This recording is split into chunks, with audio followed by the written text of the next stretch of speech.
Dalam gelap terang zaman Jawa tempo dulu, ketika kabut ego menutupi wajah kebenaran, dua pejalan Tuhan, Syekh Siti Jenar sang sufi penyelam hakikat dan Sunan Kalijaga sang wali rakyat, dipertemukan oleh takdir, dan melalui 7 pesan gaib yang tak tercatat di kitab manapun, Kalijaga harus menembus batas syariat menuju samudra hakikat, menanggalkan nama, ilmu, dan keakuan, hingga ia benar-benar lenyap dalam cahaya ilahi yang hanya dikenali oleh hati yang merdeka.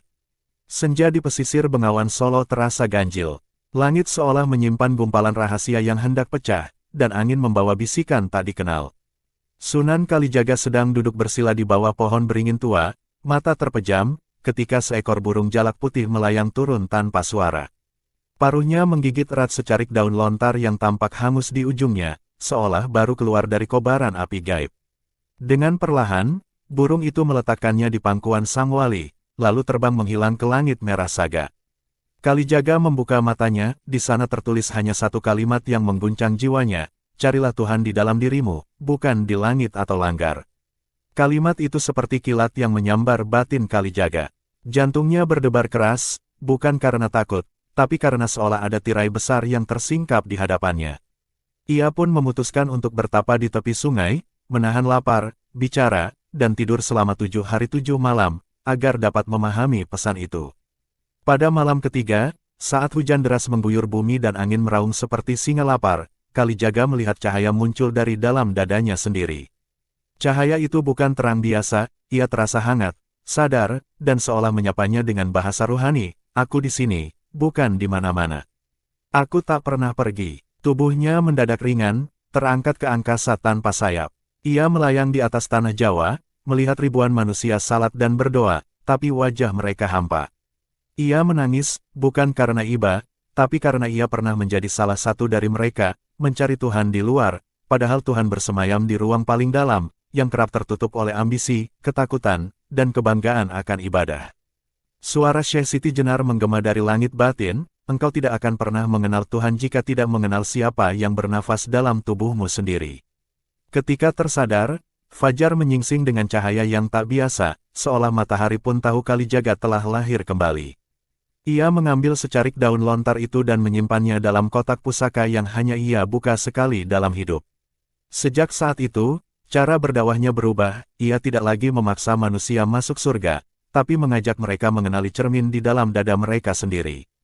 Dan sejak malam itulah, para wali lain mulai berbisik, Kalijaga telah menerima pesan pertama. Lalu, kapan datang yang kedua? Malam itu, setelah menerima pesan pertama, Sunan Kalijaga duduk bersila di surau kecil yang menghadap ke arah Bengawan Solo. Ia merasa berbeda, bukan lebih sakti, bukan lebih suci, tapi seperti baru saja dibebaskan dari rantai yang tak pernah ia sadari membelenggu. Namun belum sempat ia memejamkan mata untuk zikir, surau itu tiba-tiba bergetar. Lantai kayu bergemuruh, lentera padam sendiri, dan asap putih mengepul dari tengah ruangan. Dari asap itu muncul sosok Syekh Siti Jenar, bukan sebagai manusia berdaging, melainkan cahaya berwujud dirinya, tenang dan tegas, namun tidak menyentuh tanah. Kau siap menerima pesan kedua? Tanya sosok itu tanpa suara, tapi terdengar langsung di hati Kalijaga. Kalijaga mengangguk, tubuhnya bergetar bukan karena takut, tapi karena tahu, ini bukan mimpi, ini kenyataan yang lebih nyata dari dunia biasa. Seketika, tubuhnya terdorong keluar dari raganya, ia melihat dirinya sendiri duduk bersila dari atas langit-langit. Ia melayang, menyaksikan, jasadnya bagai baju yang tergantung. Dari ketinggian, Siti Jenar kembali bersuara, raga hanyalah kendaraan, jangan kau salah mengira itu dirimu. Seketika, Kalijaga dibawa terbang menembus hutan, desa, hingga ke gunung tempat para pertapa. Ia melihat manusia berlomba merawat tubuh, menghias wajah, dan membunuh demi harga diri, semuanya demi sesuatu yang tak akan dibawa mati. Di puncak Gunung Lawu, ia melihat mayat seorang raja sakti yang semasa hidupnya ditakuti, kini dimakan ulat dan tinggal tulang. Kalijaga menangis. Ia sadar, betapa selama ini banyak manusia lebih takut kehilangan tubuh daripada kehilangan jiwanya. Syekh Siti Jenar lalu menunjukkan padanya cahaya-cahaya lain, ruh-ruh yang tetap hidup dan bersinar meski tubuh mereka telah lama membusuk. Yang sejati tak bisa dibakar api, tak bisa ditenggelamkan air, karena ia bukan dari tanah. Raga hanya wadah yang akan hancur.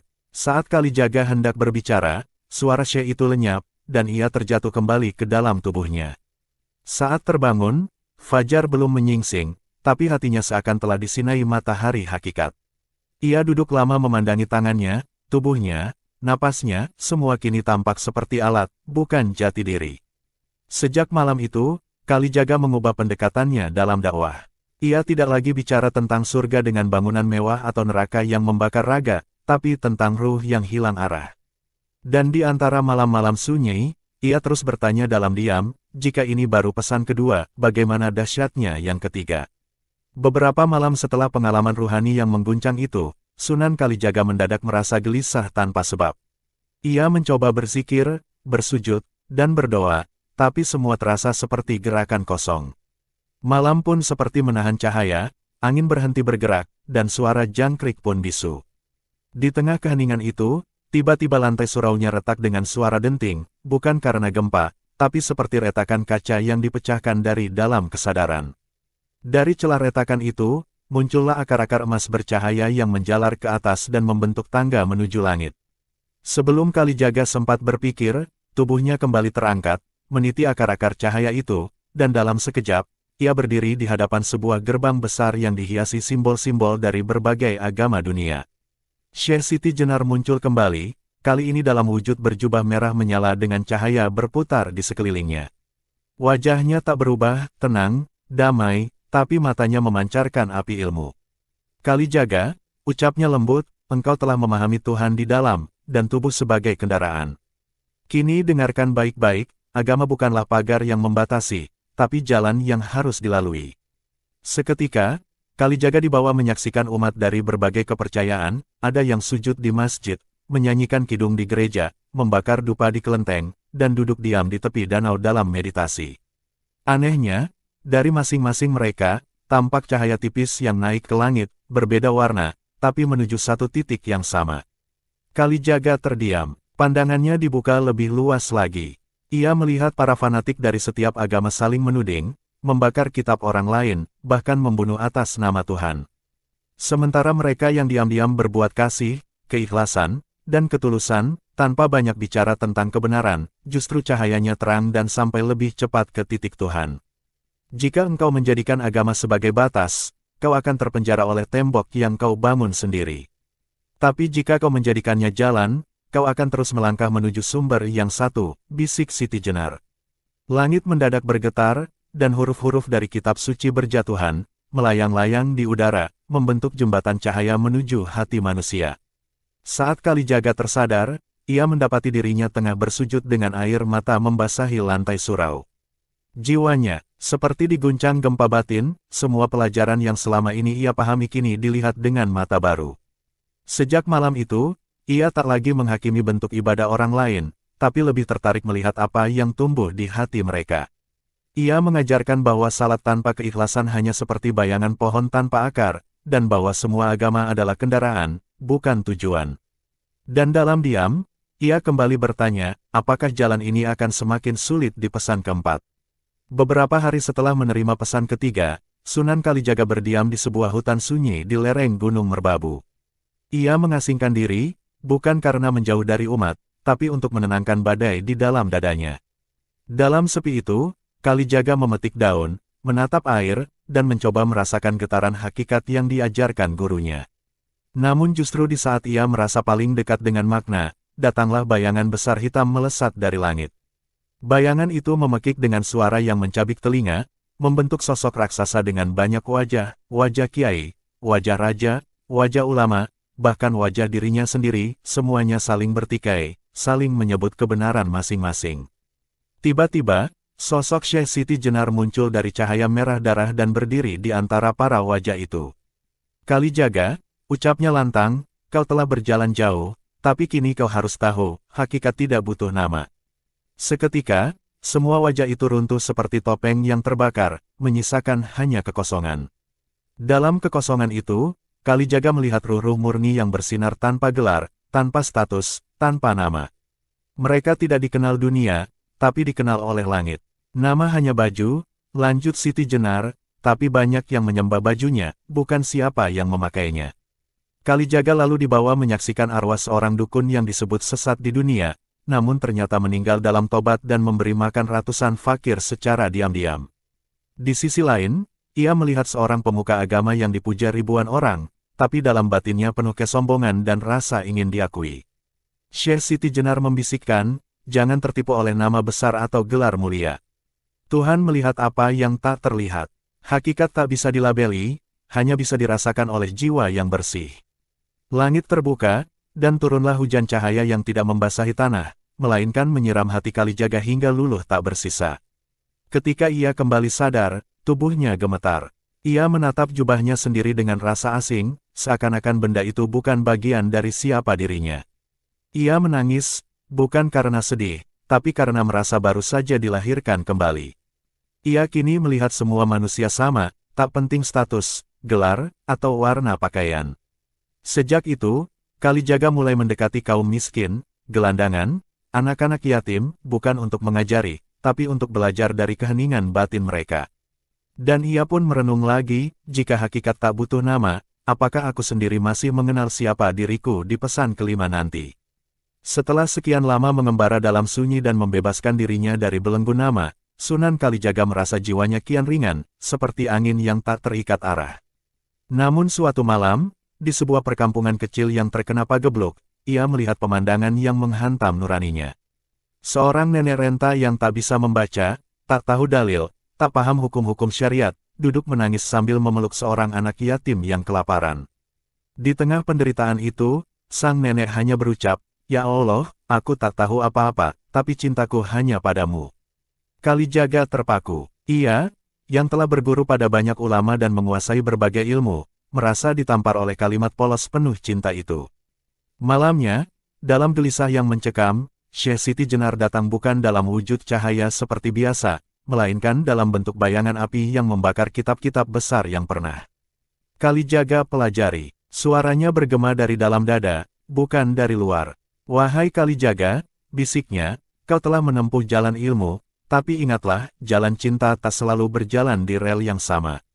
Ilmu bisa menjadi belenggu jika tidak disertai cinta. Cinta bisa menjadi pelita, meski tanpa hafalan atau gelar." Seketika, Kalijaga dibawa menyaksikan orang-orang berilmu tinggi yang menyombongkan diri dan menghina kaum awam, lalu ditampakkan ruh-ruh fakir miskin yang hanya punya cinta dalam hati tapi disambut mulia oleh langit. Dalam penglihatan spiritual itu, Kalijaga melihat dua jalan besar, satu dihiasi emas dan kitab-kitab, tapi banyak yang tersesat di dalamnya karena sibuk memuja ilmunya sendiri. Satu lagi jalan setapak penuh lumpur dan air mata, tapi para pejalan kaki di sana justru bersinar terang karena ikhlas dan mencintai Tuhan tanpa syarat. Syekh Siti Jenar meletakkan tangannya di dada Kalijaga dan berkata, "Pilihlah untuk menjadi api cinta yang membakar kebekuan ilmu, bukan bara ilmu yang menghanguskan kasih." Lalu sosok sang guru lenyap dalam cahaya keemasan yang berubah menjadi embun dan turun ke tanah. Kalijaga terbangun dalam tangis yang membasahi tikar. Ia memeluk anak yatim dan mencium tangan si nenek renta. Sejak itu, ia tak hanya menjadi pengajar, tapi juga pendengar, tak hanya berbicara dalam bahasa dalil, tapi juga dalam bahasa hati. Ia mulai memahami bahwa Tuhan lebih dekat kepada air mata yang tulus daripada hafalan tanpa rasa.